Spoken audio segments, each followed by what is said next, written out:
Humans invest a lot of time and money exploring the unknown. First outer space, then the ocean floor. But there's another frontier we're trying to conquer. Scientists call it the deep frontier. I'm talking about how far down to the Earth's core we've made it so far. During the 60s, humans tried digging the deepest man-made hole on Earth. This took us deep into the Arctic Circle. What later became known as the super deep borehole is also the deepest artificial point on Earth, reaching the depth of 40,230 feet. It took 20 years to drill this far into the Earth's crust, and researchers say this is only about 1/3 of the way through to the mantle. Here's a quick anatomy of our planet. If the Earth is like an onion, the crust is like the thick skin of this onion. This part is only 25 miles thick. Beyond this is the 1,800-mile deep mantle, and after that, right at the center of the Earth, is the core, which is made up of 2 layers, inner and outer. Now, can you guess where on the planet the crust is at its thinnest? On the ocean floor. When American scientists understood that, they started drilling holes on the seabed. This gave way to Project Mohole. It began in 1961, but their technology to drill deep holes on the ocean was really bad. They had to improvise. They installed a system of propellers along the sides of their drill ship to keep it steady over the hole.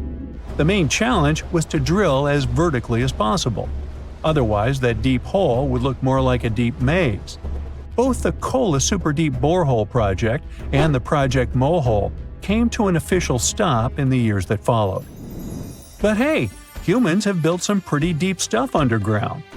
In 1963, a Turkish man took a swing with his sledgehammer to improve his basement and discovered a tunnel. That tunnel entrance led to more openings that connected a multitude of halls and chambers. He didn't know it, but he had discovered Deringoyu. This once lost city was up to 18 stories tall and 200 feet deep. The city was large enough to host 20,000 people, and it was simply standing beneath Cappadocia in Turkey the whole time. Cappadocia hosts hundreds of subterranean dwellings. 40 of these underground cities are at least 2 stories high, but none of them are as huge as Deringoyu. There's not a lot of historical accounts of how Deringoyu was born. Some speculate that the oldest part of the complex was dug about 2000 BCE by the Hittites.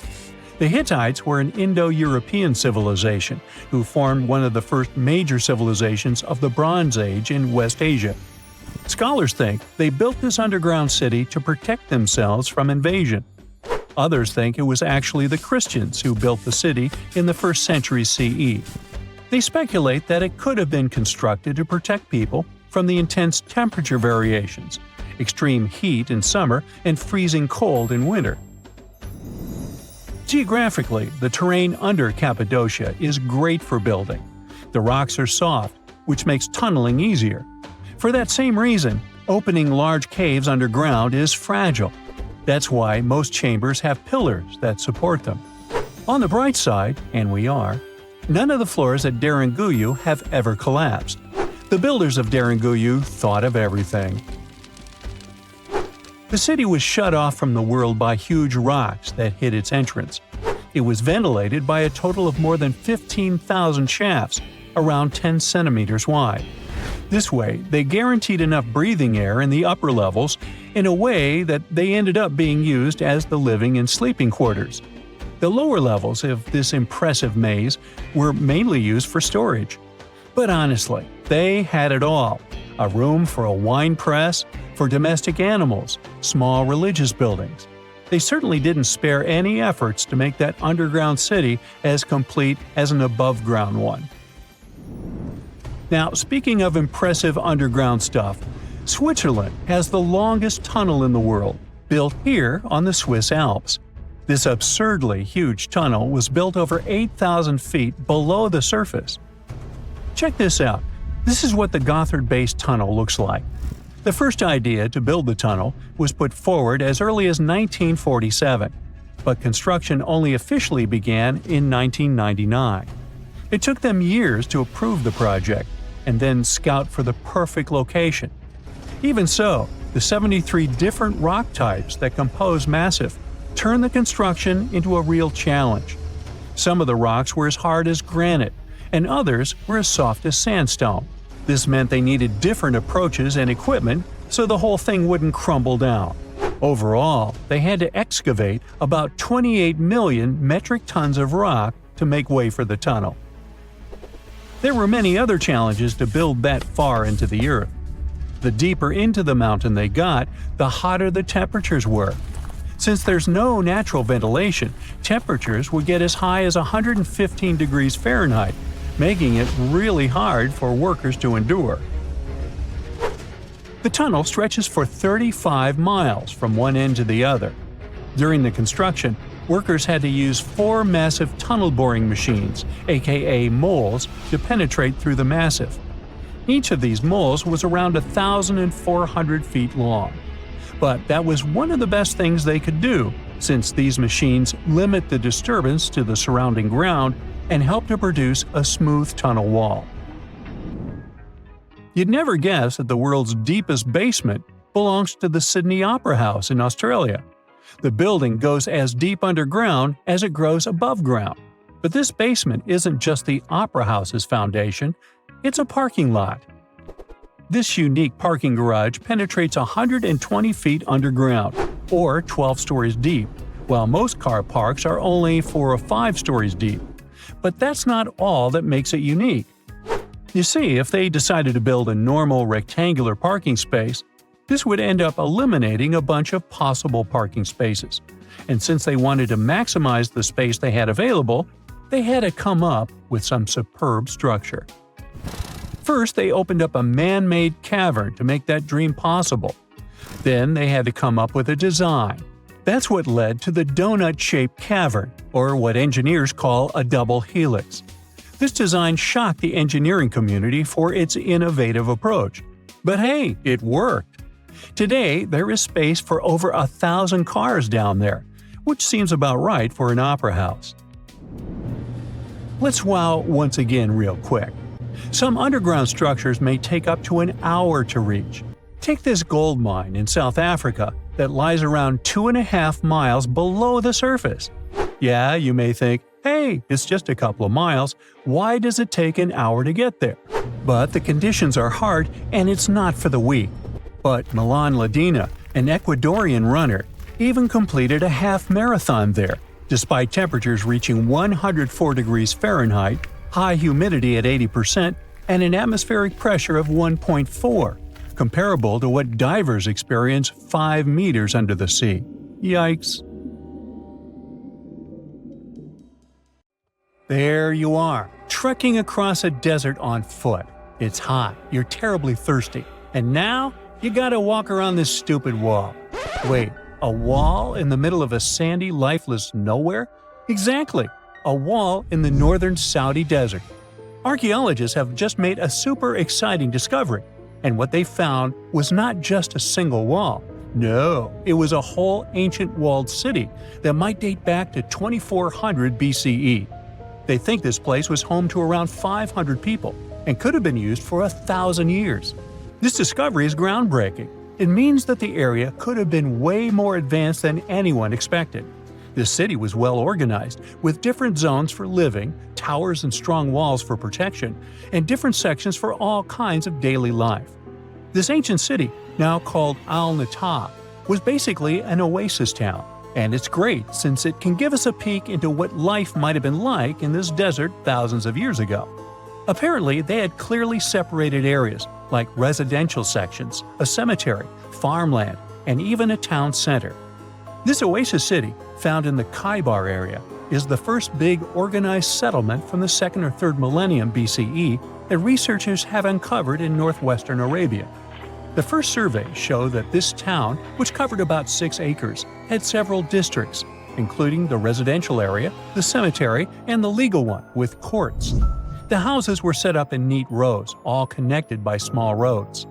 Those streets kept the residential area separate from the rest of the town.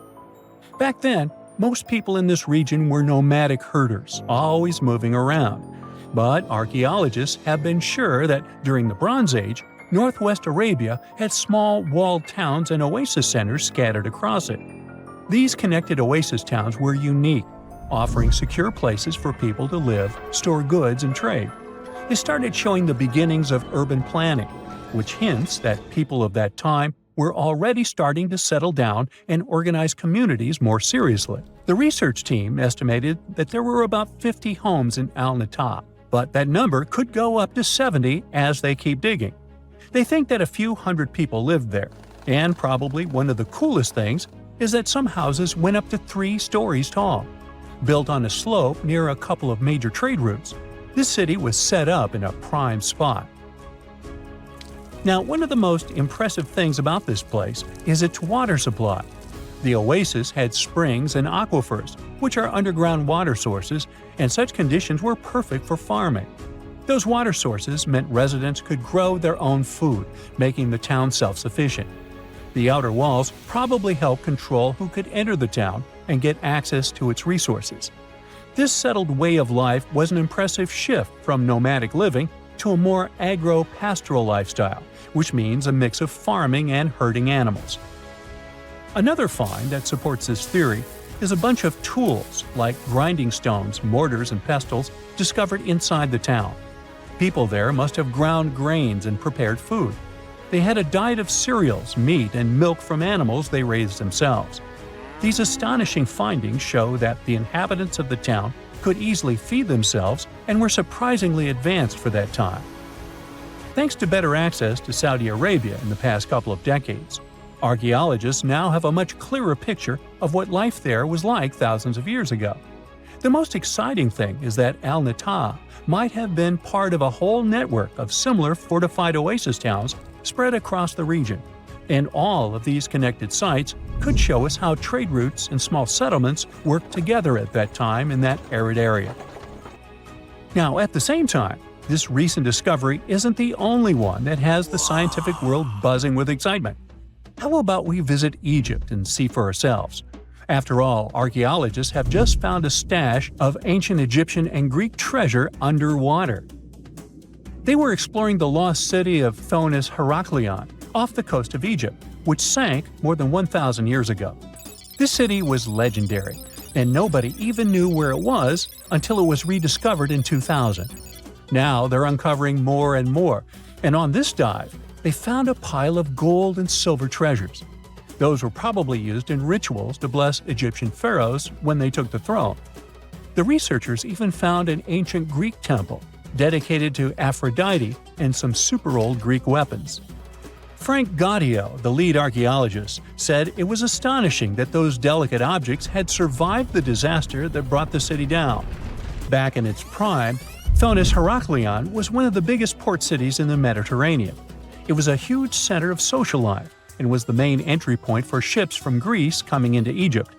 But tragically, due to rising waters, earthquakes, and a catastrophic tidal wave, the soil underneath the city literally turned into mush, and then the entire city sank into the Mediterranean. It was forgotten until Gaudio's team found it in 2000. Since then, they've been uncovering new parts of the city and piecing together its history little by little. If a lost underwater city doesn't seem impressive enough, we can travel to the Amazon. The discovery made there is truly mind-boggling. For centuries, people have talked about lost cities deep in the Amazon, like El Dorado, that mythical city of gold that lured Spanish explorers into the jungle. A lot of them never came back. Then, in the 1900s, a British explorer named Percy Fawcett went searching for what he called the lost city of Z, and he too disappeared. But now, finally, scientists have actually found proof that those lost cities in the Amazon were real all along. A team of scientists use a tech called LiDAR, which basically allows you to see through thick jungle from above by bouncing light beams off the ground. They flew over the jungle in Bolivia in a helicopter about 650 feet up and mapped out those hidden ancient cities. What they found were ruins of a huge urban settlement built by the Kasarabi people who lived there from 500 to 1400 CE. And it wasn't just a couple of buildings here and there. No, the LiDAR maps revealed massive urban centers, pyramids, platforms, roads, canals, and causeways, all carefully laid out. Turns out the Amazon wasn't just an untouched jungle. It was once home to big, complex cities. A scientist from the German Archaeological Institute explained that Europeans had long ignored the possibility of ancient Amazonian cities, but the LiDAR maps showed they were wrong.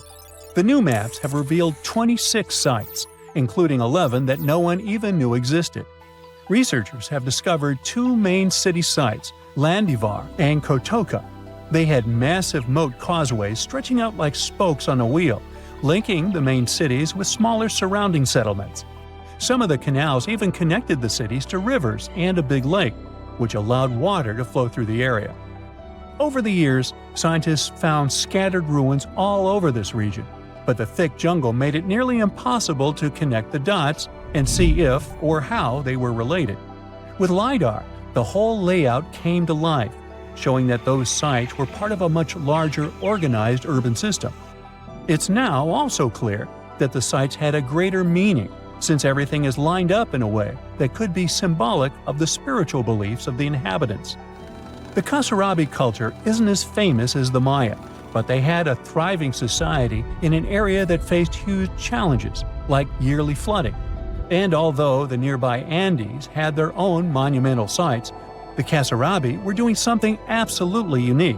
They even had reservoirs to store water, which suggests they might have been dealing with occasional droughts, which is pretty unusual for the Amazon. Actually, those terrible droughts could be why the Kasarabi eventually left their cities around 1400 CE. There's this interesting ancient site near St. Louis, Missouri, that a lot of people don't know about. It's called Cahokia, and it used to be a huge city with up to 20,000 people living there back in the 11th century. It's full of these massive earthen mounds that were built by hand, and the biggest one is still there today, at the Cahokia Mound State Historic Site. Even though we don't know everything about this civilization, researchers have been able to piece together some information from the remains they've found. For starters, they found some pretty old teeth at this site. After studying their appearance and structure, scientists suggest that a lot of different indigenous groups lived there. About a third of them came from other areas in the middle of the continent, which they figured out by studying the different levels of various substances in the teeth. And get this, the way the mounds are arranged shows that this was actually a planned-out city, not just a bunch of villages grouped together. The rulers lived on top of the mounds, while everyone else lived in other structures. It's amazing to think that they were doing things like farming, hunting, logging, pottery, and weaving, all within this one giant city. Right in the middle of Cahokia, there was this giant mound that was about 100 feet tall, and around it, there was this huge wooden fence. Inside the fence was the city center, which had a big open space called a plaza. Archaeologists think that the plaza was designed to represent the 4 cardinal directions of the world. It was like the people who built it wanted to create a place that was in harmony with the universe. The center of the city was where they held ceremonies and events, and it was such a big deal that people from outside Cahokia would come to be a part of them too. What became of this city? Hard to tell. Some people think that the reason it fell apart is that they cut down too many trees and the land got all messed up. Other scientists believe that's not true because the soil was still in pretty good shape after the city was gone. The Europeans were not even around at that time, so they couldn't have influenced the downfall of Cahokia either. There's also one theory that suggests there were fights with other communities that caused the city to collapse. These days, there are over 65 preserved mounds, and you can even climb the steps of the tallest one. The best part is that local authorities are thinking of making it a national park, so you should totally plan to visit before it gets too crowded. Mohenjo-Daro is another lost ancient city that's still surrounded by mystery. Located in modern-day Pakistan, it was a city that flourished during the Bronze Age, and it was extremely advanced for its time. It had things like water systems and fancy architecture that other cities didn't have back then. Despite these features, it's not as well known as other ancient cities, like those in Egypt or Mesopotamia. What's even weirder is that at some point, the city was abandoned, and no one knows why. Archaeologists found the city in 1911, but it took a while for them to realize how important it was. Eventually, they uncovered a lot of really interesting things about the city, like its advanced sanitation system. Excavations uncovered over 700 wells, as well as private baths and a large communal bath.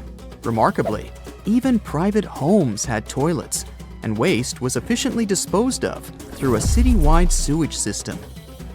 They also had a lot of trade connections and made some really beautiful objects, like pottery, jewelry, and figurines that were sold all over the region. Despite its amazing culture and knowledge, scientists have yet to figure out why the city was abandoned. Some people think changes in the nearby river might have had something to do with it. The writings that the people of Mohenjo-Daro left behind are still a complex code, even for the most skilled specialists, making it even harder to piece together their history. Have you heard of the lost city of Kolmanskop? It used to be a small settlement in the Namib Desert. Legend has it that it got its name from a man named Coleman who got stuck in the local dunes and was never seen again. But that's not the interesting part. In 1908, a railway worker found a shiny stone and showed it to the chief railway foreman, who turned out to be a hobby mineralogist. They discovered it was a diamond, and soon, Kolmanskop became the richest town in Africa and one of the richest places in the world. It had luxurious stone houses, a school, a hospital, and even an ice factory to produce ice for fridges. The hospital had the first X-ray machine in southern Africa, which was supposedly used to check if workers were illegally swallowing diamonds. Its popularity began to decline in the late 1920s when another diamond-rich location was discovered nearby. Most of the inhabitants soon began to flee the city in search of a better life, leaving the buildings abandoned. In 1938, all machinery was taken south and the town was left to the desert. The last inhabitant left Kolmanskop between 1956 and 1960. The hot climate and low humidity have preserved the structures over time, and tourists can now visit this desert ghost town. You've surely heard about this next ancient city, Machu Picchu. It's this incredible ancient location in Peru. It stretches across a huge piece of land in the Andes Mountains and sits high above sea level. It's even considered one of the wonders of the modern world. But here's the thing. Scientists aren't exactly sure what it was used for. It could have supported up to 750 people, but there aren't a lot of human clues left behind. Some people think it was more of a spiritual or ceremonial place, while others believe it may have been like a fancy spa retreat for the nobles. The extensive terraces might mean it was used for crop testing or as a trading hub. And there's even a theory that it was used as a prison because they found a cell-like area too. It's amazing that even today, archaeologists and historians are still puzzled about how it was built. Did you know that they probably didn't even use wheels for transportation? And those massive granite rocks were somehow pushed up the steep Andean mountains, even though most of them weighed a lot. Some historians think that hundreds of people worked together to push each rock up the peak. The huge stones at Machu Picchu are also so close together that you can't see any cracks between them. It's pretty cool because it also makes the area safe during earthquakes, which is important since Peru is a shaky country. But how did the stones stay put during all those quakes? They actually move a little bit, but then they go back to their original spot, almost like they're dancing. Some people think wet wooden wedges were used to keep them in place, but that doesn't really add up, considering how big the structures are. Locals back then also seem to have built Machu Picchu without using any pack animals or iron tools. They had to sculpt and put everything together using mostly their hands. Plus, the citadel is built on a fault, so they had to move a bunch of stone and earth to make it flat. Scientists also think that the real construction is actually underground because of the deep foundations and drainage system. In fact, there's a hidden water system that was just recently discovered using 3D scanning. They didn't even use mortar to put the granite blocks together. They were so precise that you can't even fit a sheet of paper between them. One theory suggests that people that lived there used stone tools made of a harder material than the stone they were cutting. Before we get into the reason why and how there are pyramids all around the world, let's talk about some of the examples. I'll start with the Pyramid of the Sun in Mexico. These folks really knew how to build a city. Their well-planned urban center spanned over 7 square miles and boasted several pyramids. But the Pyramid of the Sun is the most impressive. This giant pyramid was built way back in 100 CE and is one of the biggest structures of its kind in the whole Western Hemisphere. It's so big that it's 216 feet high above the ground. If you ever find yourself in this ancient city, you won't be able to miss the Pyramid of the Sun. It's right there on the east side of the Avenue of the Dead, the city's main north-south street. To build this incredible pyramid, around 1 million cubic yards of material were used, including a special kind of red volcanic rock called hued tezontle. Impressive, huh? We don't know too much about the people who built the Pyramid of the Sun or its purpose. But archaeologists believe there was once a temple on top of it. When explorers went below the pyramid in the 1970s, they found a bunch of cool tunnels and chambers. In 2011, they even found a secret stash of clay pots, obsidian pieces, animal bones, human figurines, and a mask. Who knows what other secrets the pyramid is hiding? If you decide to see this one, you must climb the pyramid using the 248 uneven steps on the west side. Watch your step. Sudan got some pyramids too. Nubian pyramids aren't as big as the ones in Egypt, but they still got around 200 of them.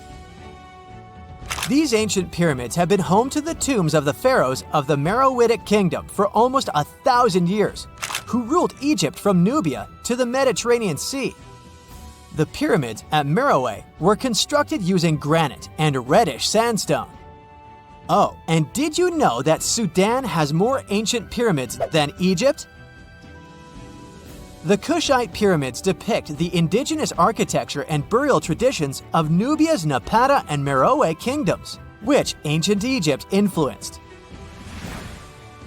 Meroe, the burial site of over 40 queens and kings, is the most extensive Nubian pyramid site. The tomb walls depict mummified royals bedecked in jewelry, their wooden caskets containing bows, quivers of arrows, and other artifacts pointing to the Meroitic relationship and trade with Egyptian and Greek civilizations. So if you're looking for some ancient tombs to explore, you may consider skipping the crowds in Egypt and heading on down to Sudan. Let's fly to Iraq to see some more pyramids.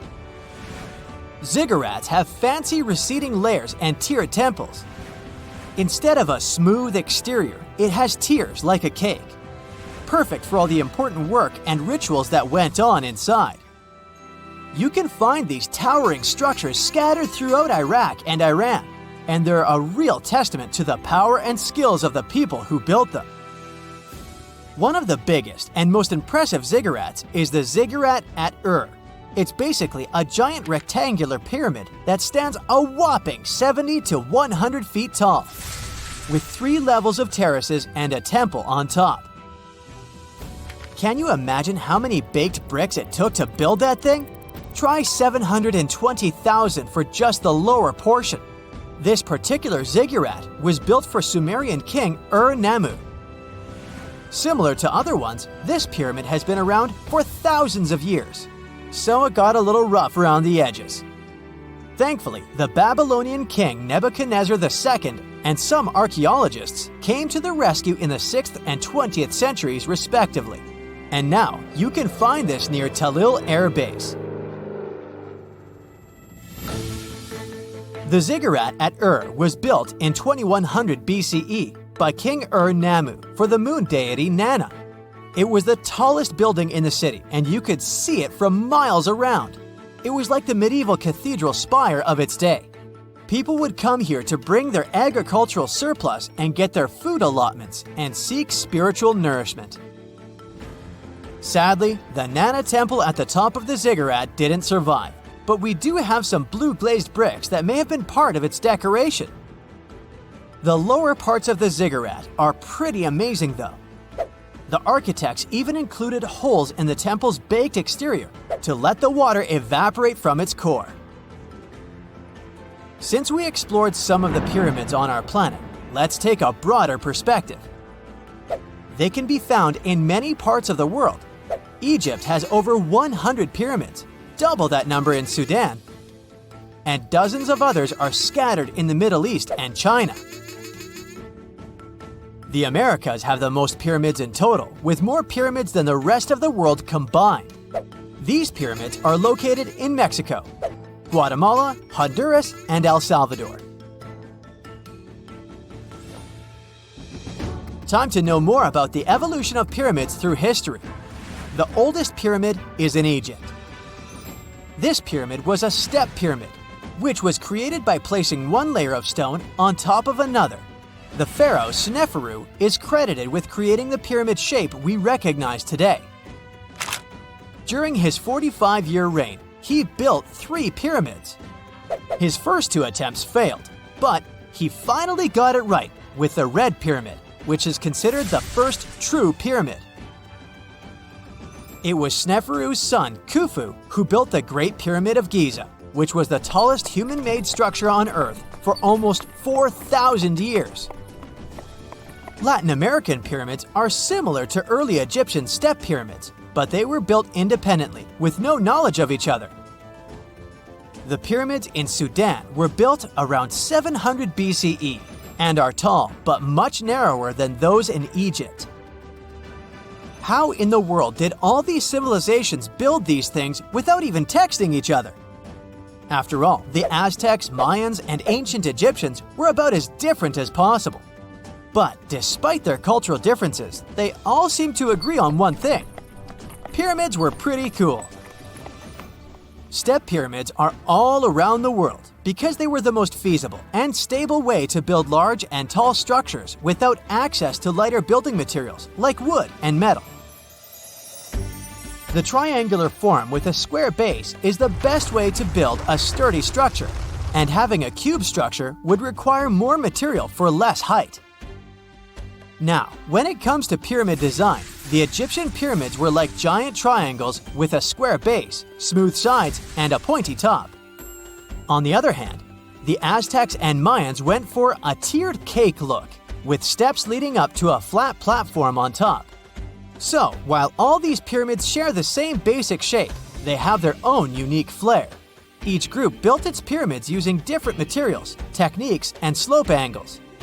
So while they may have been inspired by each other's work occasionally, they were just doing their own thing. Egyptian pyramids had smooth, angled sides that were designed to help the pharaoh's soul ascend to heaven. The Pyramid of the Sun was built over a series of caves that served as a passageway for the deities. The Maya built the temple of Kukulkan in Chichen Itza to honor the deity Kukulkan, usually represented by a serpent. Nicknamed El Castillo, it has 91 steps on each side, plus a platform. That's 365 steps, one for each day of the Mayan calendar. Tell me, Brightsiders, how were pyramids built? To begin with, humans made them, not a foreign race from space that landed on Earth. You see, one thing that all pyramids have in common is that they were built without advanced tools or even the wheel.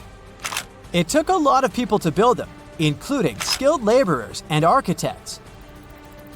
For example, it's estimated that 20,000 people built the Great Pyramid of Giza, and it's believed that most of them were skilled laborers. Building pyramids was a massive undertaking that required years of planning and effort. The Great Pyramid at Cholula, Mexico, took 600 years to complete. This just in, the world's oldest pyramid was built during the last ice age. And I'm not even talking about Egypt. I'm saying our ancestors might have spewed a 27,000-year-old pyramid in West Java. Gunung Padang is not exactly shouting pyramid. It's more of a mound with huge scattered stones tossed all over it. But local people seem to revere it, and they have for centuries. It wasn't until recently that the Indonesian authorities decided to excavate a bit deeper to see what all the fuss was about. They ended up finding the remains of a human settlement. It was rather unexpected, since the mound is pretty high up. This excavation could only prove there were humans in the area as far back as 45 BCE, which sounds reasonable. It was up to an Indonesian geologist named Donny Hillman to prove that Gunung Padang is the world's first pyramid. He used all sorts of new technology to support his claim. Our guy used carbon dating, which digs deep into the earth and takes whole chunks of soil. He found layers and layers of constructions, like he was digging up Rome and finding ancient buildings buried in the ground. His research proved that there had been caverns and even rooms down there, which could only mean one thing: humans. As for the rocks located up in the mound, they were most likely strategically placed by the people who lived there back in the day. They needed a place to meditate, so they arranged things in a harmonious way. Their smooth surfaces wouldn't be the result of years of erosion, but the works of great sculptures, the Michelangelos of their day, let's say. If this is all for real, then human civilizations began way before we think they did.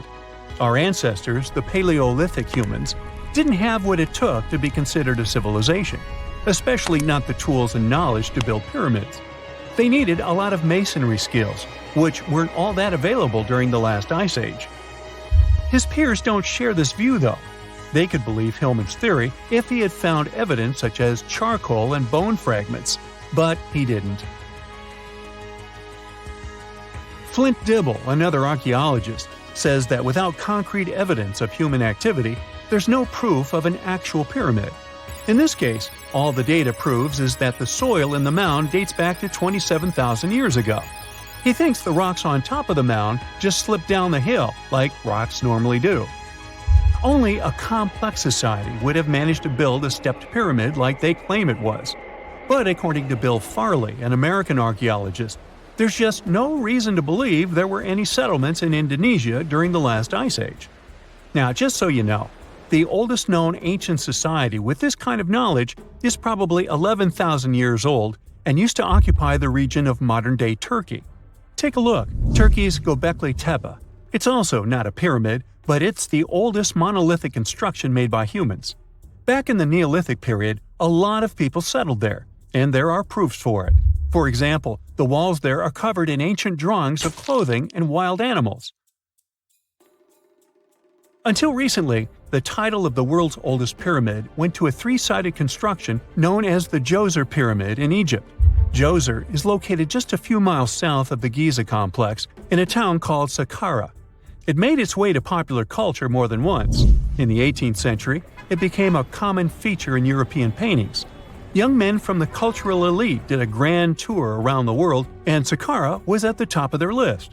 It was also featured in the video game Assassin's Creed, with a digital representation way more accurate than many historical drawings of the thing. That was kind of a big deal in ancient Egypt, to build pyramids for kings to spend their afterlives. And if you thought the Khufu pyramid was the oldest one in the world, well, Djoser was built 70 years ahead of that time. The development of new technology has allowed archaeologists to make groundbreaking discoveries, and a new, or should I say ancient pyramid in South America might win the title in dispute. It turns out that pyramids were also pretty fashionable in the Americas in the old days. Among them are the iconic pyramids of Guatemala's Tikal Temple Complex, the same ones that appeared in Star Wars No. 4. But to find the oldest pyramid in the Americas, one would have to travel to Peru. Deep in the Peruvian desert, archaeologists stumbled upon a sprawling ancient metropolis known as Caral. At first, researchers believed that the settlement was pretty recent, since the site was way too complex for ancient technology to handle it. As we said, Caral is a desert town, like Las Vegas, but without all the hoopla. This means no easy access to water. And for cities like these to thrive, they need a considerable irrigation system, which leads us back to complex technologies. The Peruvians surprised us all with this new discovery.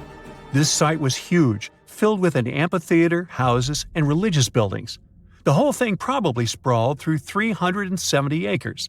And when scientists went to test their initial hypothesis using radiocarbon dating, they found that the city probably sprung around 2027 BCE. On the site, archaeologists found 6 pyramids that could possibly predate the one in Saqqara. As far as they know, both civilizations coexisted in the same time period, in opposite parts of the world.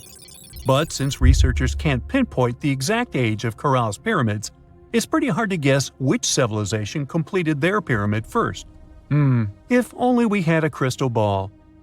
Now, it just so happens that the shape of a pyramid is something that nature is able to produce all on its own, leaving us modern-day humans a bit confused. A classic example is the Japanese side of Yaonagani, which also goes by the name of Japan's Atlantis. The entire monument is about the size of 5 football fields and the height of a 5-story building. Explorers and scientists believe that Yaonagani dates back to 10,000 years ago. For Japan's top marine geologist, Professor Masaki Kimura, Yaonagani is the heritage of a lost civilization. Kimura has dived into exploring the ruins over 100 times over the past 10 years. To him, there are clear signs of human activity down there. Check out this triangular-shaped pool on the monument's surface. Kimura thinks it's actual proof of humans, because this triangle-shaped concave is a historical symbol of water fountains in the region. As it happens with a lot of these cases, not all scientists are convinced the same. For many, Yaonagani is probably the result of thousands of years of erosion, and the fact that the monument is composed of one massive rock leads them to believe it is not really human-made. Sure, these huge basalt columns may look like the ruins of a palace, but they're most likely the result of the intense volcanic activity in the region. And speaking of natural formations that really look like a human made it, a pyramid on Mars has been a hot topic lately. Humans have been keenly trying to prove that there is life on Mars for quite some time. But some are stretching it really far, saying that little green or gray people built a pyramid on the planet to try and build their own civilization. This picture was taken over a decade ago by the Mars Reconnaissance Orbiter, the MRO, but it started to resurface recently. It shows what looks like a 3-sided pyramid. Some people claim that the smooth side of the pyramid could only be the effect of otherworldly work. Then science comes along and explains that Mars is home to one of the deepest canyon systems in the whole solar system. The so-called pyramid is located in what is known as the Kandor-Chasma region. This Martian region has a bunch of similar formations that are nothing more than the result of erosion. Nothing supernatural going on there, apparently. You're walking down the street. You see a strange-looking antique shop called Ageless Trinkets of Mr. Bright. You're curious, so you enter there. You take a look at all the weird stuff. Suddenly, an old folded parchment paper catches your attention. It's a world map, but something's off with it. Instead of showing the countries as you know them, it shows the locations of 4 mythical lost worlds and civilizations. Mr. Bright, the shop owner, comes next to you after realizing your shock. This map won't let you find these places or anything, but I can explain to you the legends behind them if you want, he says. Let me begin with Atlantis. You might know it as Aquaman's underwater kingdom, but Atlantis, the fictional island, was actually first introduced in 2 of Plato's works. According to him, Atlantis was a highly advanced civilization that existed about 9,000 years before his own time, and its story had been passed down by poets, authors, and others. He wrote about Atlantis and its citizens to give a moral lesson. and to teach about the dangers of arrogance, as well as the eventual downfall of those who are after too much power. In his dialogues, Plato stated that Atlantis was a great and powerful empire that was respected in all parts of the world. It was founded by beings who were half deities and half human, and became a great naval power after a while. Being an island filled with gold, silver, and other precious metals certainly helped their case. But besides that, it was also known for its breathtaking architecture and state-of-the-art technology, as well as its countless rare and exotic wild animals. Atlanteans were proud of their great achievements and the perfection of their civilization, but their excessive pride was going to bring their downfall. They believed they were so superior that they could gain control over any nation. This led them to launch a series of invasions. They conquered many of the Mediterranean lands, but when it was time to enter Athens, Athenians pushed back with an extraordinary force, so the Atlanteans were finally defeated. Plato stated that deities then got angry at Atlanteans because of how wicked, greedy, and immoral they became. So they punished them by sending earthquakes, which caused Atlantis to sink beneath the sea. Although the earliest written records of Atlantis were Plato's works, some people still believed his story to be based on truth and tried to identify the island of Atlantis with actual countries. Some people suggested it may have been located in the Mediterranean Sea, near the coast of Spain or Italy. Others thought it may have been located in the Caribbean, off the coast of Central or South America, but there was no solid evidence to support any of these claims. One theory, in particular, seemed more plausible than the others, though.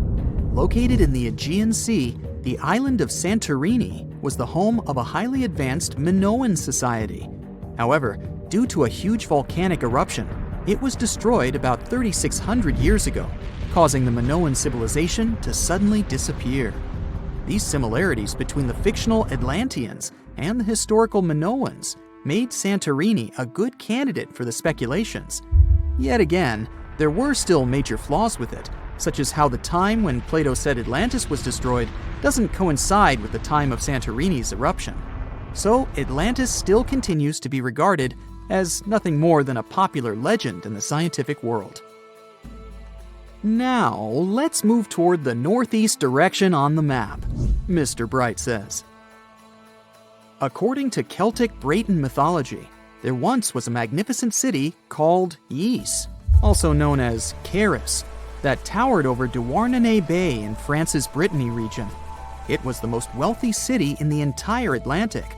It was especially famous for its beautiful gardens and buildings, and its citizens were all living comfortably and happily there.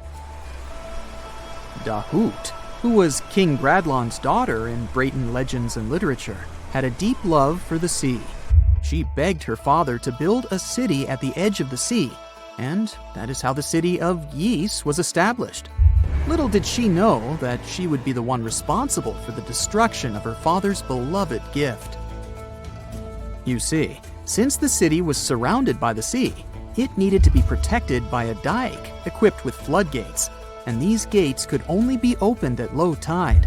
And the only one who had the keys to these gates was the king himself. One day, a handsome red knight arrived at the city, but couldn't pass the gates. Dahut was so taken by him that she wanted to let him in. She knew that her father was the keeper of the only key to the city, so she sneaked into his room and stole it from him. Then she gave it to the Red Knight so that he could enter the city and they could be together. However, the Red Knight turned out to be the Prince of Darkness, and he intentionally left the gate open to the raging sea. The waves soon swallowed all of Ys. King Gradlon was able to escape on his magical horse, but Dahut couldn't. She turned into an evil mermaid who lured sailors into the sea. Today, if you go to Quimper, a city in Brittany, northwest France, you can find the statue of King Gradlon riding on his horse. Although the city of Ys is a legend, Brittany coast locals believe that on the days when the waters are calm, you can still hear the tolls of the city bells deep under the sea, if you listen carefully. Mr. Bright then points at the Indian Ocean on the map and says, "Now, have you heard about Lemuria?" Back in the mid-1800s, a few scientists suggested that there was once a continent that existed in the Indian Ocean, somewhere close to the south of modern-day Sri Lanka. The first one to popularize this theory was the British lawyer and zoologist Philip Lutley Sclater. In his paper, The Mammals of Madagascar, he stated that he found lemur fossils in India and not in Africa. However, this discovery was extremely shocking to him because of the fact that lemurs' original homeland, Madagascar, is much closer to Africa. He proposed that this was possible only if some larger continent connected the two once. He stated that this continent must have eventually sunk to the ocean floor. He then named it Lemuria, and hence the theory was born. People who came after Sclater took his theory a step further and thought that Lemuria was also the home of an extinct race of humans called Lemurians, who had 4 arms and enormous bodies, and were also the ancestors of modern-day humans, as well as lemurs. Of course, as new scientific discoveries were made on plate tectonics, evolution, and the study of DNA, the theories regarding the fictional continent called Lemuria were debunked. The last fictional land on the map is Agartha, Mr. Bright says. Taking its roots from Eastern mysticism, one legend says there's a kingdom called Agartha that is located deep beneath the surface of the earth. It's where all 4 corners of the world are connected by paths and tunnels. It is said that there's a secret entrance into Agartha hidden in the Gobi Desert, and it's built by Agarthans themselves using advanced technology that can't be detected by us, the surface folks. According to some beliefs, Agartha exists to counterbalance the energies of those who live above the surface. While we live in a state of rush and heightened emotions, this world beneath us is the total opposite. Some even say that those who escaped Atlantis fled here to continue their lives inside the Earth's core. And yet, others think it's actually a land that's crawling with all kinds of monsters. But there's no need to be scared, since modern science proved Earth's core is not actually hollow and is a solid hot iron ball. So you can cancel your journey plans to the center of the Earth if you've made any. Thanks, Mr. Bright. At some point in its long and very interesting history, our dear planet Earth was sort of snoozing, just doing its planetary thing, spinning around the sun. And then, bam, life starts getting fancy. Plants and animals start strutting their stuff, showing off their complexity. Fast forward a bit, about 65 million years ago to be exact, and a cosmic disaster strikes, or at least that's what we presume. An asteroid probably smashed into Earth, wiping out the dinosaurs and other big animals. We can't pinpoint specifics about the asteroid, but we do know that it was extremely large and it crashed into our precious planet, creating a dusty mess that settled everywhere. You can still find remnants of that dust layer in sedimentary rocks today. If you dig beneath it, you'll uncover a whole bunch of fossils. These prehistoric creatures were living it up before the asteroid crashed the party. Think of it as the planet going on a cleaning spree, leaving a bunch of empty spaces waiting to be filled. And guess who took the opportunity? Mammals! These furry little critters were the ones to rise to fame. But why is it that this disaster became such a great opportunity for mammals? It's pretty simple, actually. With no big bullies around, they grew, multiplied, and had a population expanse. All kinds of mammals joined to fill in the blanks. Primates, rodents, basically, the whole furry gang. We're talking about placental mammals, marsupials, and even egg-laying mammals, adding some serious variety to the mix. We like to think of primates as our closest relatives here on Earth. What's their story? Well, around 63 million years ago, just a couple of million years after the dinosaurs' final dance, the primates decided it was time for a family reunion. They split into 2 groups, the dry-nosed primates, who became the cool monkeys and apes we know today, and the wet-nosed primates, who went off to become lemurs and aye-ayes, hey-hays. The fun didn't stop there. About 58 million years ago, the dry-nosed primates began their own little mission. One special guest called the tarsier, arrived on the scene, featuring big eyes that were perfect for late-night shenanigans.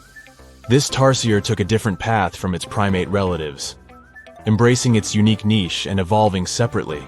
To this day, the tarsier is the only primate that feeds exclusively on meat. These little guys have a taste for insects, small birds, rodents, and even lizards. But that's not all that makes them unique. Their eyes are twice the size of their brains. Also, their heads can do a full 180-degree spin, just like an owl. Because of their features, the tarsiers are the true kings and queens of the night. With their superpower of ultrasonic tracking, they can spot their prey instantly. Plus, their legs and feet are like springs ready to launch them into action. They've got this special ankle bone called the tarsus, which gives them those epic leaping skills. Hence the name, if you were wondering. But let's leave these little critters to rest and get back to our story, shall we? About 55 million years ago, the Earth cranked up the heat, literally. This sudden hot pod was a bit too much for many deep ocean dwellers and plants to handle, and they bid their farewells. But hey, every goodbye is an opportunity for something new, right? The oceanic mammals known as cetaceans, saw their chance and took it. They splashed into those empty niches, becoming the rulers of the sea. In this category of creatures, you can find the blue whale and the dolphin. A special primate guest made an appearance around 47 million years ago. Scientists now affectionately call the fossil of such a creature Ida. This little wonder caused quite a stir, initially hailed as the missing link in human evolution. But here's the hilarious part. It turned out Ida was not one of us dry-nosed primates, but a cheeky wet-nosed one. Moving forward to 40 million years ago.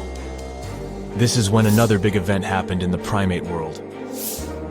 The New World monkeys, our distant cousins, decided to take a different path and branch off from our lineage of Old World monkeys. They packed their bags and set off to conquer South America, where they're still living it up today. What's the difference between the two, you might ask? Well, one crucial thing that sets them apart is the fact that the Old World monkeys had nostrils that pointed downwards. Around 25 million years ago, another troop of apes entered the scene, and these guys had something special, the lack of a tail. These unique creatures would go on to become our closest relatives. We're talking apes and great apes, the cool gang who share a whole lot of genetic similarities with us. The first ape to break free from the monkey madness was the gibbon. About 18 million years ago is when this little acrobat swung into the picture. A few million years later, the great apes made their grand entrance too. Orangutans were the pioneers, venturing into the wilds of southern Asia. We're getting closer and closer to the present. It was 7 million years ago when the great apes took a major fork in the evolutionary road. One path led to our ancestors, the future Homo sapiens, and the other path led to chimpanzees and bonobos. These two primate branches remained united for a few million years before finally going their separate ways. 5.6 million years ago, a game-changing ape called Ardipithecus made its way into our evolutionary history. It had a special talent, bipedalism. That's right, this was one of the first apes to walk on 2 feet, probably making its primate buddies raise an eyebrow or two. The real showstoppers, however, arrived around 4 million years ago, the Australopithecus crew. These were the earliest members of the Hominina hominina subtribe, our tribe. What made them so special? Well, probably the fact that they brought some serious tools to the game. Stone tools, to be precise. It seems that at some point in their evolution, these clever primates started using stones to make their lives easier. Now here comes a crucial turning point in our story. About 2 million years ago, our ancestors faced a food shortage. Survival of the fittest was the name of the game. and two strategies emerged. Group 1 went for stronger jaws, allowing them to chomp on tough foods like nuts. Group 2 had a different idea. They opted for weaker jaws, but bigger brains. They wanted access to a wider range of food options. Obviously, the bigger-brained group took the prize. And here's where our gang comes into play. Around 2.5 million years ago, a type of primate also known as handyman made its mark on history. These clever beings had larger brains and knew how to put those neurons to good use. About 1.9 million years ago, a new star emerged, Homo erectus. These creatures not only walked upright, but also had brains that were almost twice the size of the handyman's. They took the world by surprise, becoming the first of our direct ancestors to venture out of the African continent. They even knew how to tame fire. Approximately 700,000 years ago, the world witnessed a culinary revolution. The earliest evidence of cooking appeared. And around 500,000 years ago, our ancestors decided it was time to become a bit more fashionable, donning the first evidence of clothing. Our very own species came to be just 300,000 years ago. Told you we were late to the party. But the world was never the same after the appearance of Homo sapiens, the anatomically modern humans. Alongside our other relatives, we emerged, ready to conquer the world with our innovative minds and complex societies. The exact path of our evolution remains a bit of a mystery. But what we do know for sure is that Neanderthals joined the party around at some point too. As Homo sapiens flourished, so did our capacity for language. Modern speech is believed to have emerged almost hand in hand with our species. We started expressing ourselves, sharing stories, and shaping the world with our words. So, there you have it. It took 13.8 billion years of cosmic history for humans to make their entrance. Think about it. 99.998% of the time since the Big Bang, we weren't even around. Our species, Homo sapiens, is the toddler of the Earth's family, existing for just the tiniest fraction of the universe's timeline. Yet, in this blink of an eye, we've managed to unravel the entire story that led to our existence. The story won't end with us. It's an ongoing saga, still being written with every passing moment.